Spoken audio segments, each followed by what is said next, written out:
하나님 말씀 보도록 하겠습니다. 하나님 말씀은 요한복음 20장입니다. 요한복음 20장 19절부터 23절까지 말씀입니다. 우리 한 목소리로 읽도록 하겠습니다. 다 같이 읽습니다. 시작. 이날 곧 안식 후 첫날 저녁 때에 제자들이 유대인들을 두려워하여 모인 곳에 문들을 닫았더니 예수께서 오사 가운데 서서 이르시되 너희에게 평강이 있을지어다. 이 말씀을 하시고 손과 옆구리를 보이시니 제자들이 주를 보고 기뻐하더라. 예수께서 또 이르시되 너희에게 평강이 있을지어다. 아버지께서 나를 보내신 것 같이 나도 너희를 보내노라. 이 말씀을 하시고 그들을 향하사 숨을 내쉬며 이르시되 성령을 받으라. 너희가 누구의 죄든지 사하면 사하여질 것이요 누구의 죄든지 그대로 두면 그대로 있으리라 하시니라. 아멘. 오늘도 하나님을 예배하러 오신 여러분들을 주님의 이름으로 축복합니다. 오늘은 예수 그리스도께서 사망 권세 이기시고 부활하신 거룩한 부활주일입니다. 오늘은 부활절, 부활이 주는 의미라는 제목으로 은혜를 나누어 보기를 원합니다. 부활절은 기독교 절기에 있어서 성탄절과 더불어 큰 기둥을 이루고 있는 절기라고 할 수 있습니다. 쉽게 말씀드리면 우리나라의 명절 하면 설날과 추석이 있듯이 교회력을 기준으로 큰 절기를 꼽으라고 한다면 단연 성탄절과 부활절일 것입니다. 교회에서도 이 부활절을 아주 큰 절기로 다룹니다. 제 기억에도 부활주일은 마치 축제와도 같이 보냈던 것 같습니다. 아마도 대부분의 교회에서는 부활절 칸타타를 한다던가 부활절 계란을 나누어 먹는다던가 예수님의 부활과 관련된 영상이나 그와 관련된 성극을 했던 기억이 나는 것 같습니다. 그리고 제 기억에 부활절에 기억이 남는 가장 좋은 이유 중에 하나는 그날 점심은 항상 맛있었던 것 같습니다. 마치 부활절이나 추수감사절이나 성탄절에는 항상 특별한 음식을 먹었던 것 같아요. 어린 나이에 이런 것들이 좋았던 것 같습니다. 그리고 앞에서도 말씀드렸듯이 부활절 칸타타를 준비하는 과정과 계란을 포장하거나 성극을 연습하면서 참 재밌었던 기억이 있습니다. 사실 부활절보다 행사 준비하면서 사람들과 어울렸던 기억이 더 많은 것 같아요. 그러면서 제 기억에 항상 부활절은 기쁜 날이었습니다. 모든 성도님들이 이날만큼은 안녕하세요라고 인사 안 하시고 예수님께서 부활하셨습니다 이렇게 인사하셨던 기억도 있습니다.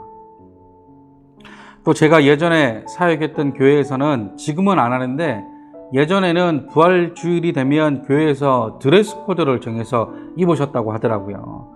그래서 이제 요한복음 20장 12절에 흰 옷 입은 천사가 예수님의 부활을 알렸던 것처럼 그날에는 모든 성도님들께서 흰색 옷을 입으셨다고 합니다. 그런데 그 이야기를 권사님한테 듣는데 저는 좋더라고요. 그래서 나중에 이제 저희 교회도 성도님들이 계시면 이렇게 한번 해보면 좋겠다라는 생각을 했던 기억이 있습니다. 이처럼 교회에서는 다양한 방법으로 부활주일을 맞이하곤 합니다. 그런데 이 기쁘고 좋은 부활절날 저에게는 또 다른 기억이 하나가 더 있습니다. 그게 뭐냐면 제가 청년 때 주일학교 교사를 한 적이 있습니다. 그런데 그때 제가 맡고 있는 초등 4반 학생 아이 하나가 저에게 와서 선생님 부활절이 뭐예요? 이렇게 묻더라고요. 그래서 저는 그 아이에게 부활절은 예수님께서 부활하신 날이지 라고 대답했었습니다. 그러자 그 아이가 다시 대답하기를 그래서 부활절이 뭐냐고요? 이러더라고요. 그 순간 당황했습니다. 제가 왜 당황했냐면 오늘 말씀처럼 부활절이 어떤 의미이고 어떤 가르침을 주는지 정확히 설명할 수 없었기 때문입니다. 사실 청년 때까지만 해도 부활절 때마다 행사에 동참하기에 바빴지 진정한 부활의 기쁨이나 감격이나 또 부활이 저에게 주는 교훈이나 의미에 대해서 뚜렷이 알지 못했던 것 같아요. 그런데 사실 이게 저만의 문제는 아니었습니다. 이제 제가 사역자가 되고 난 뒤에 많은 성도님들을 만나서 부활에 대해서 질문해 보면 대부분의 성도님들도 정확히 부활이 뭐다, 부활이 우리에게 어떤 의미를 가져다 주는 것이다 라는 것을 명확하게 잘 말씀하지 못하시더라라는 겁니다. 쉽게 답하시기가 어려워 하시더라는 거죠. 근데 그럴 수밖에 없다고 생각이 들기도 합니다. 앞에서도 말씀드렸지만 부활절이 되면 행사가 너무 많습니다. 성도님들께서도 부활절 행사에 기쁨으로 참여는 하시지만 정작 누려야 할 부활의 기쁨이나 부활의 감격보다는 어떻게든 이 부활절 예배를 잘 마쳐야 되는, 어떻게 하면 이 부활절 예배를 해치울까라는 생각으로 보내시는 경우들이 많았기 때문입니다. 아쉽죠? 저도 사역자로서 죄송하고 안타까운 마음이 듭니다. 그렇다고 한다면 이 부활절을 맞이해 저와 여러분들이 기억하셔야 할 부활이 주는 의미는 무엇일까? 매년 진행되는 한 절기로 이 부활절을 보내야만 하는 것일까? 오늘 이 말씀을 통해 부활이 주는 의미가 무엇인지 다시 한번 돌아보기를 원합니다. 다 알고 계시는 말씀일 거라 생각이 들지만 다시 한번 되새긴다는 마음으로 오늘 이 말씀을 상기해 보셨으면 좋겠습니다. 부활의 의미 첫 번째는 예수님의 특별하심입니다. 말 그대로 예수님은 보통 인간이 아닌 그 이상의 특별함을 가지고 계신 분이십니다. 사실 비교조차 할 수 없는 분이시라는 것이죠. 자, 보세요. 예수님은 자신의 죽으심과 자신의 부활을 이미 알고 계셨고 그 사실을 제자들에게까지 말씀하셨습니다. 요한복음 2장 19절 말씀에 예수님이 성전을 헐고 사흘 만에 다시 일으키시겠다라고 말씀하셨습니다. 그런데 이 말씀을 들은 유대인들은 성전 재건을 건축적으로만 생각했기 때문에 이 말씀을 알 수 없었죠. 그러나 바로 21절 말씀에 예수님은 성전이 자기 육체를 말씀하시는 것이다 라고 막 기록합니다. 또 예수님은 요한복음 11장 25절 말씀에 자신을 부활이요 생명이라 라고 말씀합니다. 인류 역사를 돌이켜보면 많은 사람들이 자신들이 하나님의 진짜 아들이며 자신들이 예수님이라고 말하는 사람들이 많았습니다. 스스로 구원자라고 말하고 다녔죠. 이 사람들은 앞으로도 있을 것입니다. 그런데 이 모든 사람들의 최후는 어떻습니까? 이들뿐만 아니라 모든 인간이라고 한다면 또한 생명에 있는 모든 것들의 최후는 어떻습니까? 다 죽음을 맞이할 수밖에 없는 것이죠. 그것이 하나님의 방법이며 하나님의 질서입니다. 그런데 오늘 예수님께서는 이 하나님의 방법과 질서 가운데서 죽음에서 부활하셨습니다. 다시 말해 예수님이 하나님이십니다. 또한 이 부활이야말로 예수님이 진짜 신이며 죽음과 생명을 주관하시는 하나님이라는 것을 보여주는 결정적인 증거입니다. 이렇게 말씀드리면 혹여나 믿지 않으시는 분들은 예수님의 부활을 부정하실 겁니다. 그러나 예수님의 부활은 사실이며 역사입니다. 많은 문헌에서도 이 사실을 부인하지 않습니다. 반대로 예수님이 부활하지 않으셨다면 우리는 교회를 다닐 필요도 없고 기도할 필요도 없고 예배를 드릴 필요도 없습니다. 왜요? 예수님이 부활하지 않으셨다면 예수님도 저와 여러분들처럼 한 인간에 불과하기 때문입니다. 그냥 그 시대를 살았던 지도자, 가난한 자들을 돕고 좋은 가르침을 줬던 랍비 정도로 알고 있었을 것입니다. 그러나 부활의 문제는 다릅니다. 부활은 기독교의 근간을 흔들어 놓을 만큼 중요한 문제입니다. 많은 사람들이 자신이 부활할 것이라 주장했지만 부활한 사람은 단 한 명도 없습니다. 간혹 해외 뉴스에 보면 죽은 줄 알고 관에 묻었다가 소리가 나서 관을 열어보니 다시 살아났더라. 화장하려고 화장터에 관을 넣었는데 역시나 소리가 나서 관을 열어보니 죽은 줄만 알았던 그 사람이 다시 살아났더라. 이런 뉴스들을 종종 보고는 합니다. 그런데 결국 이들도 다시 죽습니다. 사랑하는 성도 여러분, 예수님이 부활하셨고 그 부활의 소망이 나의 소망이 되었기 때문에 우리가 예수님을 저와 여러분들의 구세주로 또한 우리 삶의 주관자로 삼을 수 있는 것입니다. 그렇기 때문에 그 주님께서 저와 여러분들의 주인이 되실 수 있는 것이죠. 종이 주인을 선택하는 법은 없습니다. 주인이 종을 선택하는 것이죠. 그 주님께서 저와 여러분들을 선택하셨고 우리를 구원하시기 위해 저와 여러분들을 천국 백성 삼으시기 위해 죽음을 택하셨고 부활을 통해 자신을 증명하셨습니다. 흔히들 말하기를 예수님을 4대 성인 정도로 생각하시거나 선지자나 뛰어난 지도자 정도로 생각하시면 안 됩니다. 그분은 하나님이십니다. 그 하나님이 인간의 육체를 입고 오셔서 저와 여러분들의 죄를 감당하시기 위해 죽으셨고 또한 저와 여러분들을 구원하시기 위해 부활하신 것입니다. 앞으로 누군가 부활절이 도대체 뭐냐고 질문하는 사람이 있다면 부활이란 예수님이 얼마나 특별하신 존재이신지를 보여주는 가장 결정적인 증거라고 말할 수 있으셔야 합니다. 그런가 하면 예수님의 부활이 주는 의미 두 번째는 부활은 믿음입니다. 예수님의 부활에 대해서는 사복음서에서 동일하게 기록되어져 있습니다. 그리고 부활하신 예수님을 만나고 제자들에게 사명이 생겼습니다. 마태복음 28장에서는 예수님께서 제자들에게 모든 민족으로 제자를 삼아 아버지와 아들과 성령의 이름으로 침례를 주라고 말씀하시고 마가복음 16장에서는 제자들이 나가 두루 전파했다고 말씀하시고 누가복음 24장에서는 예수님께서 제자들에게 너희는 이 모든 일의 증인이라고 말씀하셨고 마지막 요한복음 21장에서는 이들을 증언하고 기록했다고 말씀하십니다. 종합적으로 본다면 부활하신 예수님을 만난 제자들에게는 어떤 사명이 생겼습니까?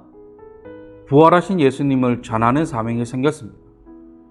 만나는 사람마다 예수님이 어떤 분이시고 어떻게 해야 구원을 받을 수 있는지를 전하는 사명자로서의 삶을 살아가게 되었다라는 것이죠. 이 사명이 주어진 제자들의 모습이 어떻게 되었습니까? 사도행전이나 여러 신약 성경이나 문헌들에 따르면 제자들은 부활하신 예수님을 전하다가 순교하거나 평생을 하나님의 말씀을 가르치며 살았습니다. 왜 제가 부활의 믿음이라고 말씀드렸냐면 부활하신 예수님을 만나기 전과 그 후에 제자들의 모습이 완전히 달랐기 때문입니다. 아시겠지만 예수님이 로마의 군인들에게 잡혔을 때 그들은 모두 도망갔습니다. 심지어 베드로마저도 예수님을 부인하고 자신은 예수님과 상관없다고 말하기도 했습니다. 요한복음 18장 17절에서는 베드로는 자신은 제자가 아니라고까지 예수님을 부인합니다. 저는 예수님의 부활 사건 이전에 이 제자들의 모습을 보면서 이들이 왜 그랬을까 고민해 봤습니다. 3년이라는 시간 동안 제자들은 예수님을 가장 가까이서 봤으며 예수님이 행하셨던 수많은 기적들과 예수님이 말씀하셨던 수많은 가르침들을 직접적으로 들었던 사람들입니다. 그럼에도 불구하고 이 결정적인 상황 가운데서 그들이 왜 도망하고 부인했을까? 이유는 하나였던 것 같습니다. 그것은 예수님에 대한 확신이 없었기 때문일 것입니다. 수많은 기적들을 보면서도 가장 위험하고도 불확실한 이 죽음이라는 사건 앞에 이들에게는 확신이 없었기 때문에 예수님을 부인하지 않았을까 싶은 것이죠. 어떻게 보면 이 죽음이라는 사건 앞에 당당하게 맞설 사람은 그 누구도 없습니다. 그러니까 예수님마저도 이 죽음 앞에 어떻게 하지 못할 것이라 생각했던 것은 아닐까 싶습니다. 지금 저와 여러분들이 예수님의 부활을 알기 때문에 제자들의 행동이 이해가 되지 않을 수 있습니다. 만약 우리가 고난주간 가운데 계신 예수님을 만났다면 우리도 제자들과 같이 행동했을 것이라 라는 생각이 듭니다. 그런데 예수님의 부활을 눈으로 목격한 뒤에 제자들의 모습은 어떻습니까? 이전과 너무 다른 모습을 보여줍니다. 예수님이 말씀하신 대로 마가의 다락방에서 성령이 오기를 계속해서 기도합니다. 그리고 성령을 받은 뒤 죽음이 자신들 앞에 있음에도 불구하고 예수님을 전하는 자로서의 사명을 충실히 감당합니다. 부활의 예수님을 만나고 이들에게는 확신을 넘어 믿음이 생겨났다라는 것이죠. 그전에는 그럴 수 있겠다라고 생각했다면 이제는 그렇다라는 것이 된 것이죠. 그렇다고 한다면 저와 여러분들에게도 이 믿음이 있는지 돌아보셔야 한다라는 것입니다. 우리에게도 예수님에 대한 확실한 믿음이 있는지 점검해 보셔야 한다라는 것이죠. 나는 과연 예수님을 나의 주인과 구세주로 믿고 그 말씀대로 행하고 있는지 우리의 모습을 되돌아보셔야 한다라는 것입니다. 그래서 부활이 중요한 것입니다. 예수님의 부활이 없다면 제자들뿐 아니라 저와 여러분들에게도 믿음이 없을 것입니다. 부활이 없다면 그냥 예수님을 좋은 성인 정도로만 생각하고 그의 가르침을 따르던 말던 나의 선택에 달린 문제로 여겼을 것이라는 것입니다. 그러나 예수님께서는 이 부활을 통해 저와 여러분들에게 말씀하시는 것은 변화된 삶으로 부활하신 예수님을 전하라는 사명입니다. 우리의 삶을 통해 예수님을 전하라는 것이죠. 사랑하는 성도 여러분, 예수님의 부활을 믿으신다면 우리의 모습은 달라야 합니다. 지난 시간에도 말씀드렸듯이 이제는 옛 구습을 따르는 옛 사람의 모습이 아니라 말씀을 따라 살아가는 성도로서의 삶으로 변화되어야 한다라는 것입니다. 사람이 변하는 것은 너무나 어렵습니다. 그러나 예수님의 부활을 믿으신다면 나의 삶의 방향을 조금씩이나마 말씀으로 방향을 돌리셔야 합니다. 또한 베드로전서 1장 3절과 4절 말씀에 하나님께서 예수 그리스도를 부활케 하신 이유를 예수 그리스도를 죽은 자 가운데서 산 소망이 되게 하심으로 썩지 않고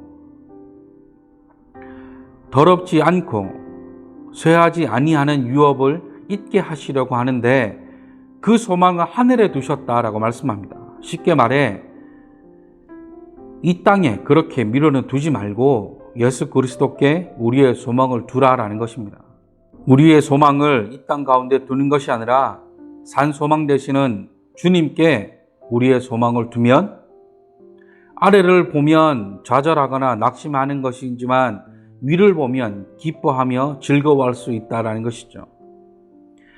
제자들이 부활을 보기 전에는 자신들의 소망을 이 땅에서의 무언가를 바람으로 인해 낙심하고 두려워했다면 부활을 보고 난 뒤 자신들의 소망을 하늘에 둠으로 인해 어떤 고난과 역경 가운데서도 낙심하거나 두려워하지 아니했던 것처럼 이 부활의 신앙이 저와 여러분들 삶 가운데 일어나기를 소망합니다. 이로 인해 저와 여러분들의 삶을 통해 부활하신 예수님을 전하는 성도로 거듭나시기를 예수 그리스도 이름으로 간절히 축원합니다. 말씀을 정리합니다. 오늘은 부활주일입니다. 오늘 말씀을 통해 이 부활이 주는 의미 두 가지를 우리가 배웠습니다. 사실 부활이 주는 의미는 더 많이 있을 것입니다.